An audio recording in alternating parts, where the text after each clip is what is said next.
Hello mga ka-fam!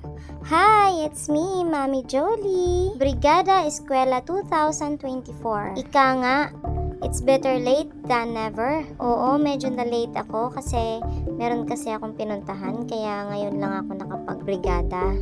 So ano nga ba ang Brigada Eskwela? Ang Brigada Eskwela ay ang taunang school maintenance program ng DepEd upang ihanda ang mga paaralan sa pagbabalik eskwela ng mga mag-aaral. Nakatakdang magbukas ang klase sa mga pampublikong paaralan sa bansa ngayong July 29. Ang Brigada Eskwela ay naglalayong matiyak ang isang malinis, ligtas at maayos na kapaligiran ng paaralan para sa mga mag-aaral, magulang, guro at sa lahat ng empleyado ng paaralan. Every year, meron talagang tema ang Brigada Eskwela. Ang tema ngayong taon na to ay bayanihan para sa matatag na paaralan. Kaya saludo ako sa inyong lahat na nagbrigada eskwela. God bless you all!